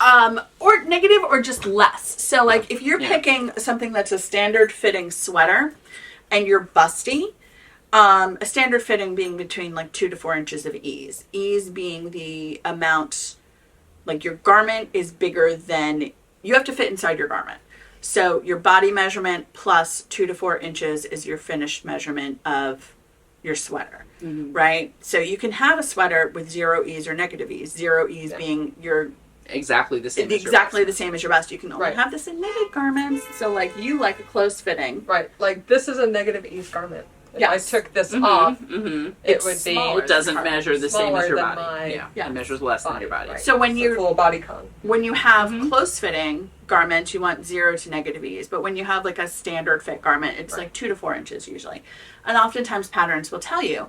But if you're busty, or if you have a big differential between like the ladies in your waist. Yes, the ladies in your waist, or like, I mean, because technically a full bust measurement is assuming that that is the largest part of your torso circumference, and it's not for everybody. Yeah. Right? It could, your largest part of your torso could be anywhere.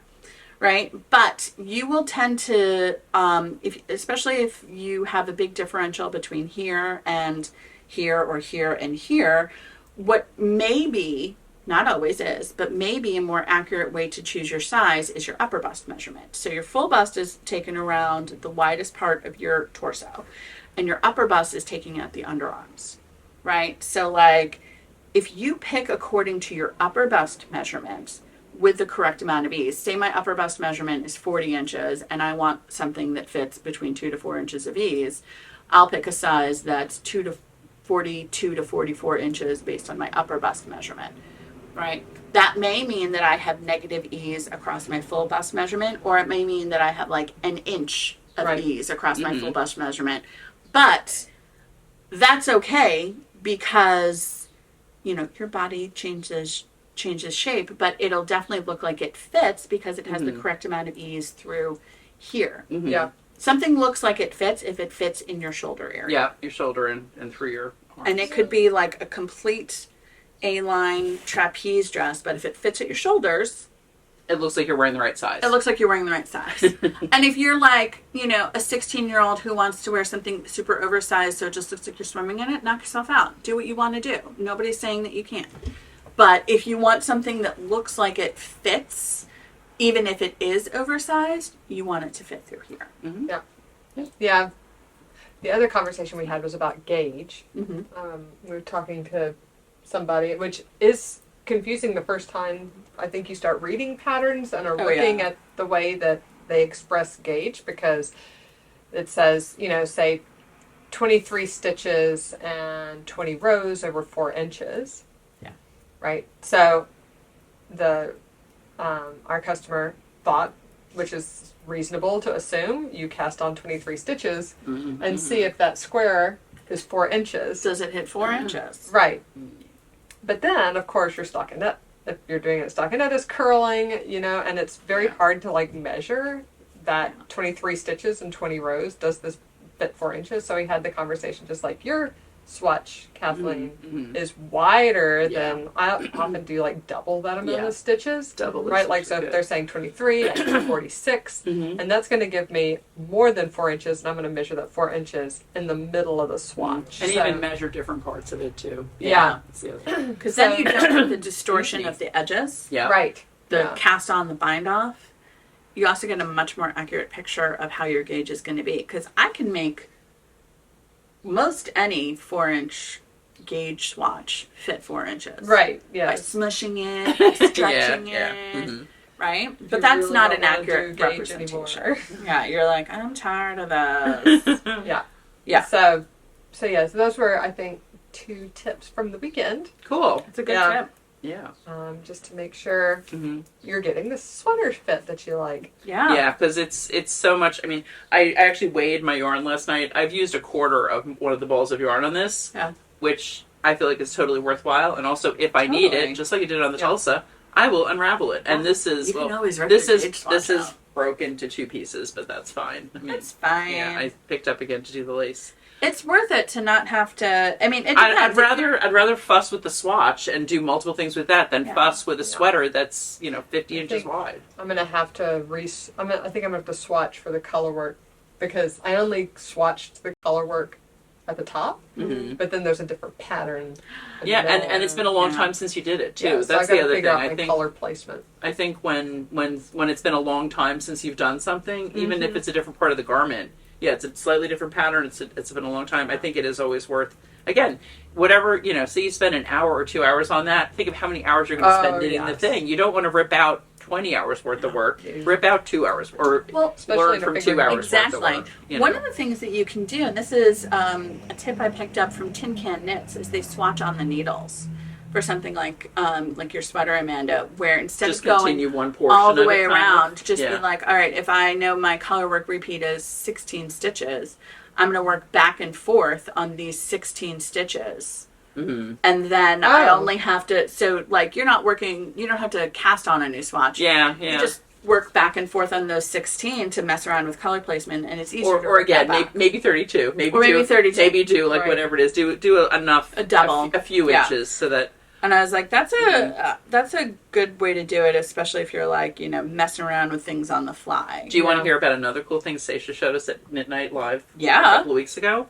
She, I think, was swatching for the sweater class she's doing right now. Yeah. And it's knit in the round.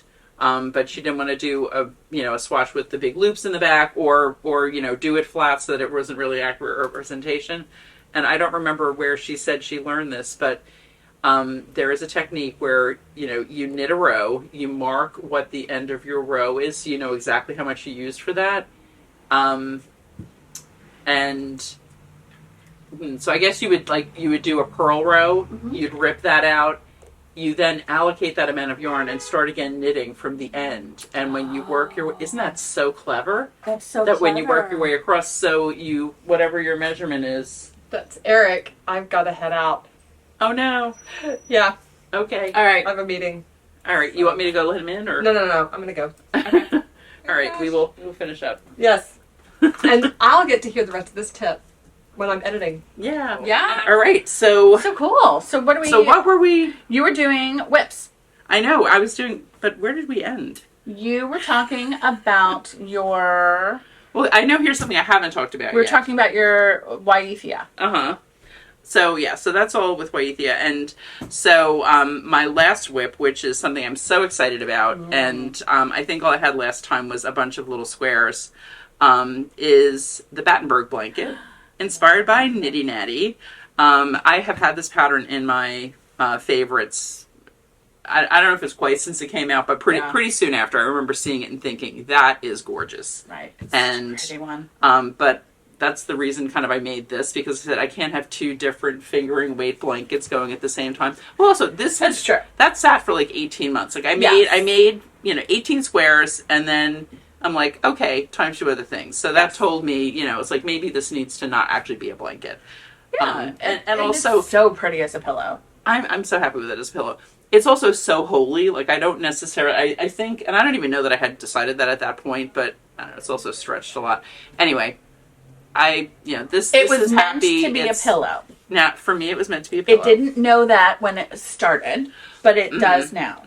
And so the other thing is I had put all of this, scrap yarn, these different remnants aside. And I did, Haley always makes fun of me. I always buy yarn for scrappy projects. Like I'm so bad about actually using scraps because I want them to have a palette. I want it to have a look that really works and everything. I don't want it to be really random. Right. And actually, it's funny because you would think these are not really my normal colors in a way. No, they kind of are. But I have, this is my bright palette, and then I have a very autumnal palette. So if I really love this enough, I may wind up making another one with the ones that are really the autumnal colors. Yeah. This is like brights with some more kind of toned down yellows and greens. Yeah. So this is so everything I had put aside for this is now going into my Battenberg. Okay. So I did a little test because I wanted to be sure that I liked my contrast with this, and I really do. It's Tosh Sock in paper. It's such a good neutral. It really is. It's warm. All these colors are warm.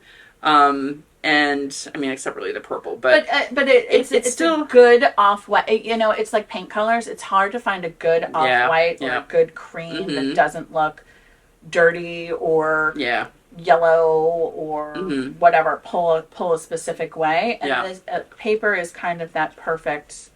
It really is. It really is, and we've it's a true neutral. We started getting it when we did the That's Spring Shawl Cal with Knitty Natty. We use that for one of our kits, and we've always had it since then. It is such a good color. But I feel like it really, I'm glad I tested this. I wanted to do this, to do a bunch of them together to make sure I liked the way the colors work together, that I liked this particular cream with it. Yeah. Almost 80% of these are Tosh Sock. They're almost all Tosh Sock. I do love it. It's like one of my favorite figuring weight yarns. This one is Manos. I love that I do know what some of them are though too. Like this is Manos Spirulina from when Haley made one of our first crocheted samples before the store opened. Yes. So I had a little bit of that. I'm like, I'll take the rest of that.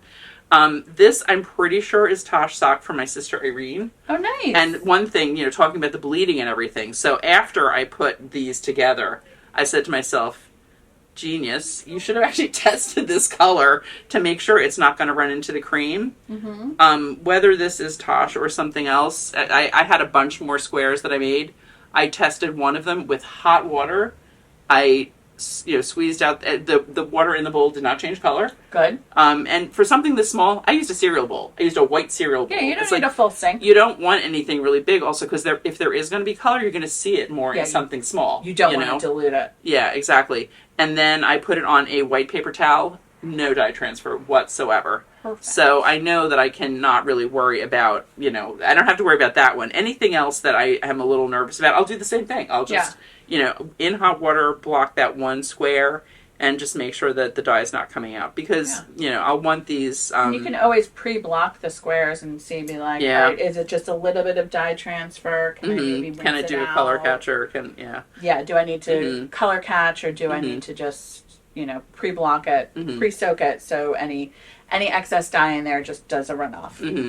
The other thing I got with this little swatch is I tested out the technique. It's like, do I enjoy this? Is this the way I want to do it? Smart. And it really is. So it's the Battenberg Blanket by, was it Cherry Heart Crochet, I think? Yes, that sounds right. Back to the Battenberg Blanket, yes. So Sandra Paul, that's her name. There you go. Cherry Heart Crochet, has some really good tutorials. So this is what they call a solid granny square. Okay. The usual granny square has like clusters of 3 double crochets, US terminology, trebles in the UK. So the first few that I did, I don't even know if I winged it or I looked something up, but there is, if you join kind of in the middle, which is sort of the traditional way you join granny squares as they get bigger, you wind up with a little bit of a line. And on something like this, where you really want those diagonals to be what you see, I didn't want that line. So I looked at, I went to her pattern, I found the video that was linked on how to do it, and it is really clever. You basically, you start with, if you know how to do granny squares, you usually, chain 3 or 4 as the beginning of your next round. Yeah.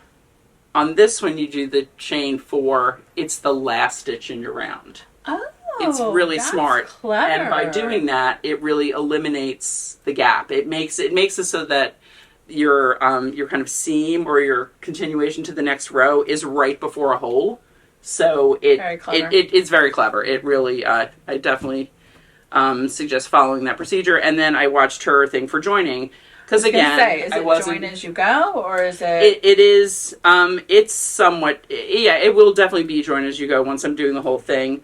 But she does single crochets through both loops on the reverse side. Okay. Which I wasn't sure I was going to like the way it looked. I love the way it looks. I think it looks great, and you know what? Like, I feel like especially in fingering weight, that ridge is not too big. And also, it's going to give the blanket some stability. Yeah. Because it is fingering weight, so it's a really lightweight yarn. But yeah. So, I've been this is a little bit Frankenstein, because I originally just had like 8 squares across just to see, and then I'm like, I should see what the corner actually looks like, and just kind of playing with my colors. So I think what I'm going to do is kind of have some diagonal lines be mostly semi-solids, and others be, real mixed colors and things. Yeah. So anyway, we'll see. I think it's really pretty, and then I'm really happy with it. So you've got a lot of squares already. So I have, let's see, this is 11 squares. I've got 40 more here.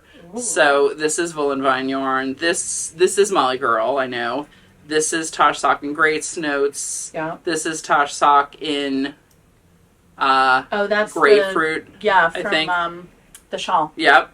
This is Tosh Sock and Gilded. That's at least 10 years old. Isn't that beautiful? This is like a deep stash yarn that it's like I'm so happy that I saved it because it's perfect for this. This is why it's good to have stash. It is.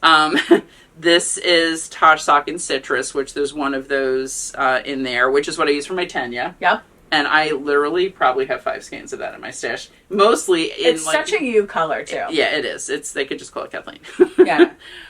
This is Ba in November 21 or something. I know this was one of those. I used it for socks. That's what I used it for. But I had a decent amount of it left, so I've made a bunch of those. This, I remember specifically that my sister Irene gave it to me, and I think it's Tosh Sock, but I don't know exactly what it is. But I love it. It's like teal and green, and it definitely works with these other colors. Oh, for sure. And then this is United Sock in whatever the yellow color is. And so I have a few of these. I'm going to see if these actually wind up staying because they are so different. I love, that almost all of them are hand-dyed. And even the cream is hand-dyed because it's the Tosh Sock and paper. So we'll see. But I'm going to get, I don't know, maybe 100 squares, and then I'll play around with like a layout a little bit. And I think I'm going to kind of build it as I go so that I don't want to wait till the end. Then you don't have at the very end being like, oh my God, now I have to build it. Well, and also this will give you an idea of size. Exactly. And I don't really have a size in mind, but I have, so this project is now living in this project bag. Nice. But I have a travel version as well. So inside, I love it. And this is one of our ones we showed you last time, our Go Knit pouches. Yeah, so here's my current ball of the paper. And, I've got here scraps of, that's the Ba, that is the grapefruit, spirulina. Yeah, so I'm just pulling colors that all work together. I've got my little Go pouch that we did for Wool Walk last year with all my tools. And my hook fits in here, so I know where it is. That's always a good idea. But then in here, I have like bags of other things. So this is Tosh Sock and Tomato. I've got another couple of the United Socks. I like the colorways that you're picking out. I think the United goes with that. I think it does. I think I'm going to see, also if it's not going to be a high percentage of them. Yeah, that's not like the main color. I think it just, and it'll tie together some of these speckles. Like this was a sample I got from someone at TNNA like 4 years ago or something, or I guess 5 because, And then this is one of my citruses, and this is the Gilded, which I think I made a hat in that. I don't know. Maybe I was going to make a hat in it. And I've got another skein of paper here. And I'm not actually worried about dye batches for these. No. Because it's going to be, there's going to be so much color in it. Exactly. And they're not in things that really, you don't have that continuous line of something where you're going to see if it transitions from one to another. Like if there's a slight variation between one off-white square here and one off-white square here, you're never going to see it, especially with all the other colors that are changing. Exactly. Like that's what you're going to see. So I'm so excited about this. I don't have any kind of timeline, but I don't know. I probably should set myself a goal of doing like at least 25 squares a week or something. Yeah, I think that's good. And they take about 10 minutes each, 10 to 15, depending on whether I get interrupted with anything. But I think that's a good goal of like, setting it all up, and it's a good travel project too, because you have like your little, a little pouch that you can throw into a bigger bag and just be like, oh, I'm online at the post office. I can knock out a square. Yeah, I can do a square easy. Or like I'm waiting for, my dinner reservation or something like that. Or just, sitting in the park or something. Yeah. Like it's a really good portable. That's the kind of thing that if you have kids where you have to wait for sports. Yeah. That's perfect because you're like, look, I'm paying attention. Mm-hmm. But I'm getting something done. But I need to do something. That I want to get done. Yeah. Yeah, always. And you don't have to like haul a whole sweater with you. Oh yeah, and this is some gray that was left over that I think will be fine. Kidding. So we'll see. Like I'll do some of them. I'm gonna like do one square and see if I think it works with the rest of them. Yeah. And I think it'll be fun to have a few that are like only 1 or 2 of them. Yeah, your onesie twosies, special ones. Mm-hmm, but I remember like I feel like that's always the fun thing about like a blanket. Like I remember as a kid like under like a granny square blanket or something like that, you'd be like, this one's my favorite because it's the only one like it, you know? Yeah, like you want something for sure. like that. Definitely. Yeah. So this is going to be a long-term project, but I'm much happier about it now than I got to be about this one after it became a languishing thing. And so I'm going to work through some of these big ones. I definitely want it to be very like yellow, orange, warm kind of. So that's why I've got like full skeins of some of those. Well, and I love it because if you're like yellow, orange, warm with the occasional pops of like purple, a teal and a purple, because that really helps make the yellow and orange sing. Exactly. So, and I think I'm not going to block these as I go. I think I'll just block it at the end. It's a blanket. It's a blanket. Yeah. Like, I'm whatever. probably going to use. It's fine. And you know what? Actually, also, it's going to perfectly match my TV room because all of these colors are in my TV room. Will. That's going to be such a good, like, snuggle up under. I think so. To watch TV. And I think I'm going to leave this guy in here so when people say, what are you doing? I can at least have a... Here, this is what it's going to look like.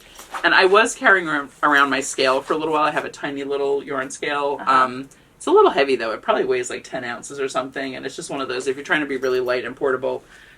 but they take about 3 grams each. I think over time I'll get to know when I'm going to have enough to finish one because I did do 1 or 2 where I couldn't quite finish it. I mean, one was close enough. I literally undid half of the last row and I just did it tighter. Like, you're fine. And I made it work. But well, and that's also where like I think you'll probably be able to tell like when your ball is small enough. You're like, maybe I don't do this color right now. I just got to wait until I get home to measure it. Exactly, to see if it's big enough. Yeah. Well, we should talk about what the giveaway was last week and who the winner is. Yes, absolutely. And then our new in store and our next giveaway. Our new in store and our next giveaway. So our question last time was, whether you're going to Rhinebeck or not, what would you want to do as a Rhinebeck sweater?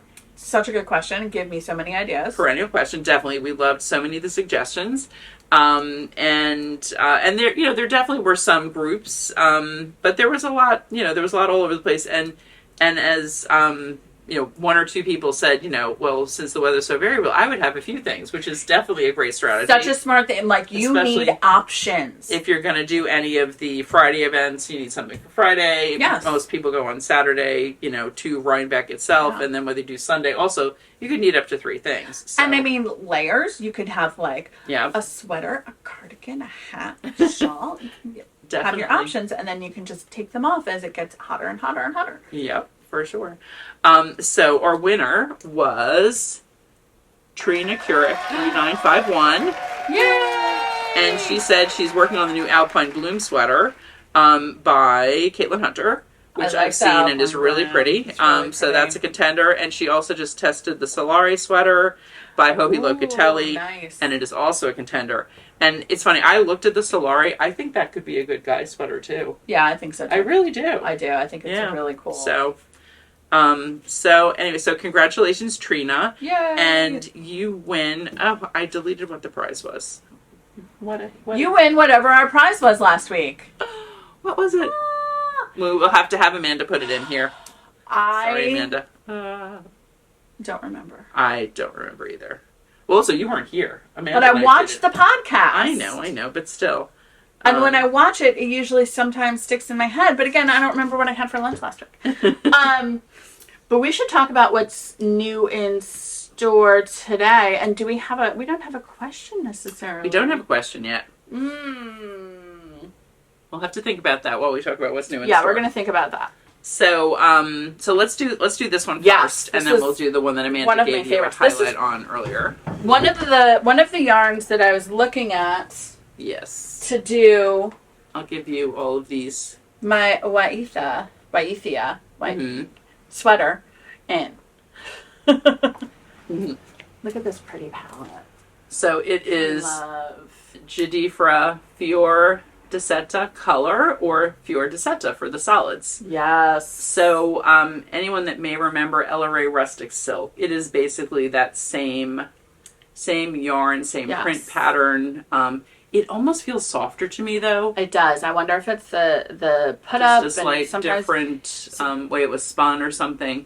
This is 100% recycled silk.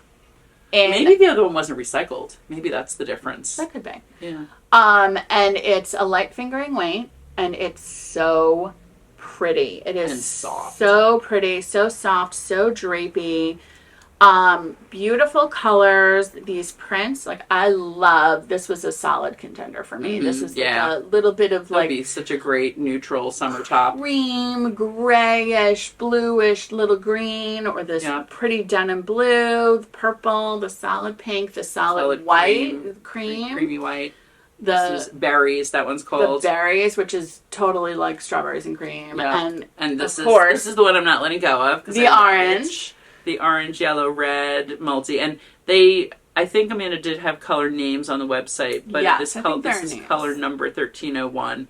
Yeah, like many yarn companies, they don't put the color names on the yarn, but this would make a lovely tank or tee. Such a great tank. Oh my goodness. And how pretty would this be? Like, you could stripe like these. I mean, I feel like these colors play so nicely together. The other thing I was thinking is if you, just like I'm going to do with my new Rocket tee, if you wanted to edge any of these, like use this for your ribbing or for like an I-cord edge for your neckline or something. Just a little, it just gives it even more of that like finished, little pop.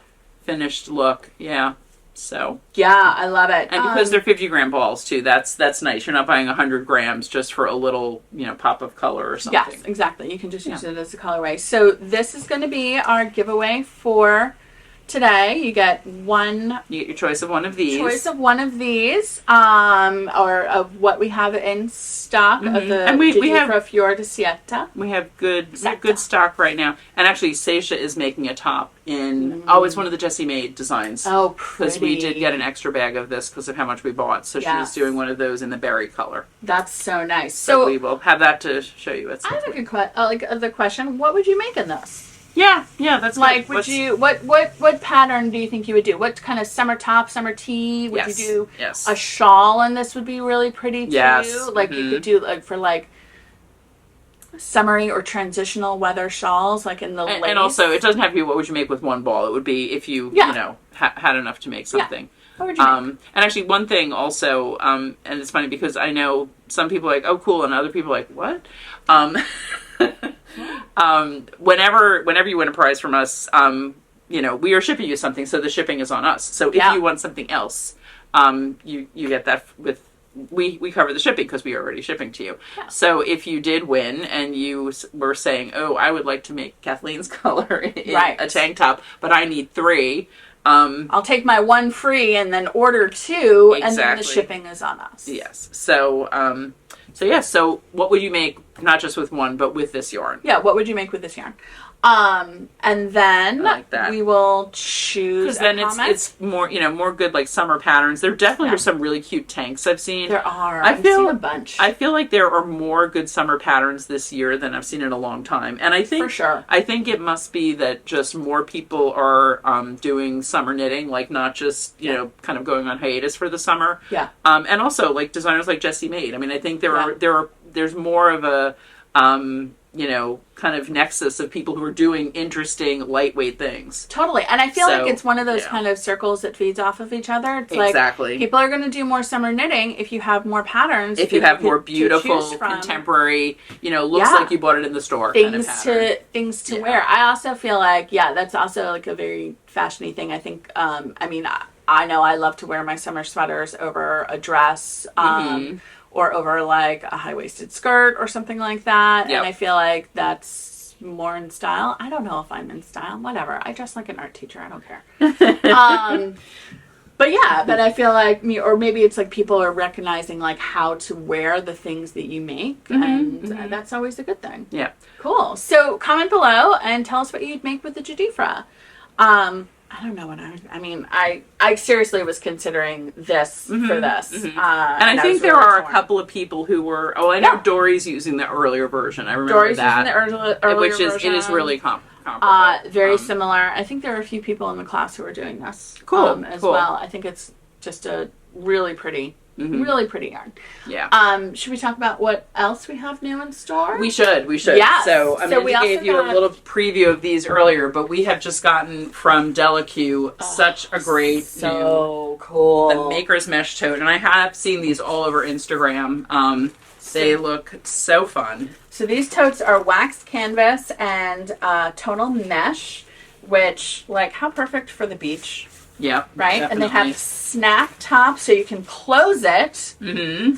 But you can also run your yarn through it and not have it catch on a zipper. There's an outer zipper here. Yep, an outer zipper pocket. And it comes was open. with, does it come with goodies? It comes with goodies. It right? does. It does. It has within it a set or a matching waxed canvas pouch. Yes. So if you want to just have your yarn in the pouch, you know, with it's got all the snaps at the top. Yep. Oh, it's waxed canvas on one side and mesh on the other. On the other, so you can see Sorry, what's in I it. should have looked more closely before we started talking about them.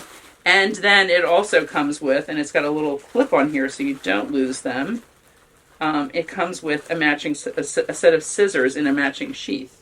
Yes. I need to be able to put that down so I Love. can use my hand. And the maker's bags feature yarn cutter too. So even if you don't have scissors, there's a little yarn cutter that's sharp enough built into the bag. There's a stitch marker pin that holds all of your stitch markers on a little pin. Here's That the is little in scissor the bag. pouch. The little scissor pouch is clips on. You could also clip your keys into it. There's a yarn feeder. These are really cute. Aren't they cute? They're very And cute. They're nice like and sharp. weathered black. Yes, they look very much like the ones I have in my Yeah. my pouch. And the little scissor keeper has a little snap in it, so they won't just fall out. Exactly. And there's a patented yarn feeder that makes sure that your yarn never gets snagged on anything. That may be this over here. Yep. Yep. And Cool. there is also, so there's that strap. There's also a crossbody or a longer strap Nice. that clips on. Wow. I mean, these things are feature packed, and they are $78, which for everything that you get, like the 2 bags, all of the features in it, holds a lot. The scissors, the it's yarn not cutter. heavy, so you're not No, gonna it's add there's a ton really of weight. no extra weight to it. Like, they're so perfect, and like you can still be like hook it on here, do a little crossbody. I love it. Love it's it. really cute. And we have them in really cute colors. We've got the mustard, we've got olive, we've got, let's see, what do they call it? Just red and purple. A really pretty purple. Yeah. And I know Amanda did put these on the website Deep. over the weekend. She was here busy working on that after They're we closed. Yeah. They're really great. So We got a nice big box from Delicue filled with all kinds of fun stuff. So the let's makers just do mesh totes, and then should we show? We'll just do a preview of we have Oh, whoops. Oh, I didn't know that. That was leaning on that I bag. was landing on that. There we go. Okay, So we'll show you a different bag. This is the Maker's Canvas Tote, which definitely is a little bit heavier, but super sturdy. Right? But Yep. what a cute little like satchel bag. I mean, I would totally use this also as a purse. Mm-hmm, definitely. Right? 2 slip pockets, Mm-hmm. a zip Pouch on the pocket, back. the same little snappies, Mm-hmm. and the same yarn feeder, thread cutter. Yep. Yep. Crossbody. There's a place in here for your water bottle. Also has the stitch marker pin. Don't think these have scissors in them, but there's 2 little things for either your water bottle or your yarn. These are great. Mm-hmm. They're really They fun. are, how much are these? They are $130. They're canvas $130, tote. the canvas totes. And we Nice have, leather on the bottom. yeah, Really sturdy. leather and waxed feet. canvas. Mm-hmm. The feet. Yep. I love a feet. So this one we have in the olive, we have in orange, which is really like it's a terracotta, I would It's a say. terracotta yarn. You Yep. can go on the website and check them out. Yep, They're and navy as beautiful. well. Yep.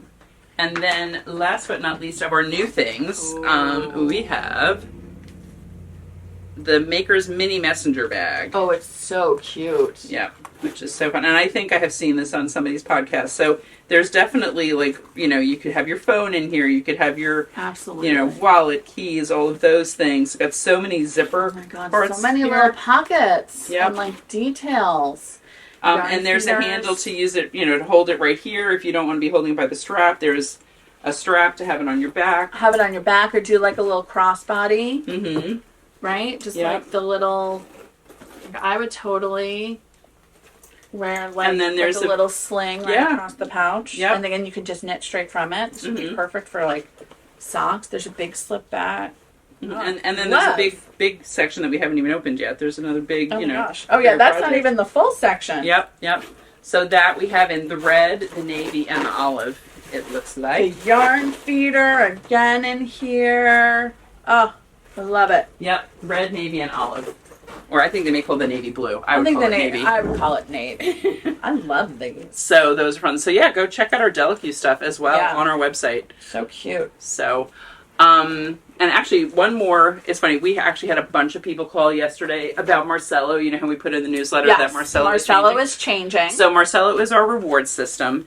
And, we appreciate everyone who shops with us. And we know, we've had definitely a lot of new shoppers with the podcast, people from all over the country. Thank you. At this point, sadly, we are still shipping only to U.S. addresses. We apologize. We will see if by the fall we can get it working where we can be shipping beyond the U.S. There have been different postal changes and things. And every time we think we're about, all right, we can solve this now, something else comes up where, we have to focus on that so we can continue shipping the orders we're already getting. Yeah. Anyway, so about Marcello, it was the second week that we mentioned this, that Marcello is changing, but I think we got 5 calls yesterday for people asking for clarification. People scroll down on the newsletter. Well, also, the previous week was 4th of July, so we probably didn't have as much. Holiday isn't. We didn't have as much, and, whatever. That wasn't, it just was, we finally were able to, we knew what was going on, we were able to put it out there. Yeah. So basically, Marcello is our reward system. If you have signed up for our site, if you've ordered anything from us, you, as part of that, can sign up for the reward system. You accumulate points. Currently, those points translate into a percentage off your order. Yeah. As of September 1, it is translating to a flat dollar amount. Yes. So on the positive side, that means you can use it for anything. We had exclusions previously, certain premium brands like Woolfolk and La Bien-Aimée. You could not apply Marcello points to those. Yes. But now that it's moving to this flat dollar amount technique, it's whatever's in your order. Yeah. And it is merchandise. So you get, it is not classes. $10 off. Because we do need to pay our teachers Yes. for their time and their expertise.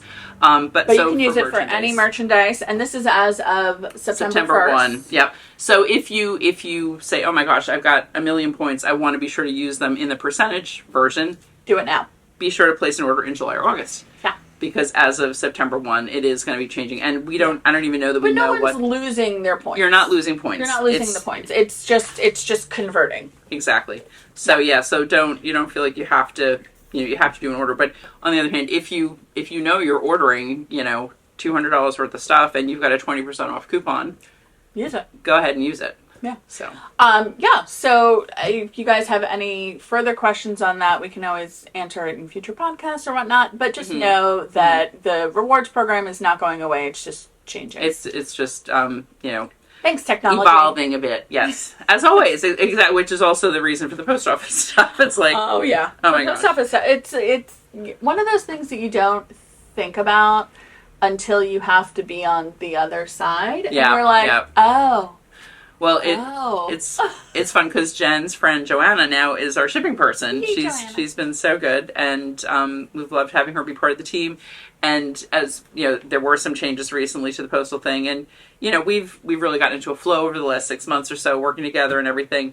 And one day I could hear she just was so frustrated. I'm like, Joanna, what's going on? She's like, this thing is just not working. I can't knit labels. I'm like, oh, I'm sorry. Whatever. Can I tried to help, whatever. And we just decided at that point, all right, fine, go back to the old system. Well, Joanna was on vacation last week, so I had to do, I did the shipping that we got and everything. And, one day it worked fine, and the next day, I couldn't have the labels. And so when she came in yesterday, I said, Joanna, I totally understand your pain now. Because, and so she tried it in the new system again yesterday, and she's like, it actually worked today. And I was like, oh my gosh. Yeah, so the joys of technology. So crazy. Man. So crazy. Technology. So anyway. I know. Speaking of technology, thanks for joining us today. And remember to like and subscribe down below. There you go. That way you'll get notifications about any videos that we post, which tend to be mostly podcast episodes, but also any special episodes we do, if we do tutorials or anything like that. It'll be available. I was thinking yesterday that I need to clean my office so I can do finally I know I've been talking about this for 2 years, the deep dive into the sock heels. Oh yeah. I'm going to go through each thing. I have a document written up. Nice. I have essays and details and taking it from the notes in my head and on paper and into words that everyone can understand that are full sentences. And that'll come. That have your accompanying document and all, right? That has my accompanying document. Yeah, and on a related note, I was like 80% for your sock, heel, and toe class. Yes. And then, because I was going to do like chapters, I was going to try to break it down a little bit so that it just to make it like so people would know what page to be looking at in the document as they were listening and everything. So what corresponds to it. And I don't even know, and that was like 2 months ago. So I don't even know where those notes are anymore. So I am going to have to start over. It's hard. But it's fine. You know what? Let's say maybe we both give ourselves a deadline of August 1. I like that. I think that's good. We are giving ourselves a deadline of August 1. And as you heard earlier, we are deadline oriented. You guys to help hold us accountable for it. Yeah, that's totally reasonable. I think that's good because I can, especially kids are in camp. I can record without someone running in, basically being like, do we have Cheez-Its? We always have Cheez-Its. Yes. Go look. Go get the Cheez-It cabinet. We always have Cheez-Its too. We do. Do you get the individual serving size? Oh, well, no. I get the big box. I get the family size box of extra toasty. We get both. I used to get the small ones until if Ollie can't find the big box, he would eat like 5 small ones. And I'm like... And then I'd have the packages littered all over the basement or wherever, and I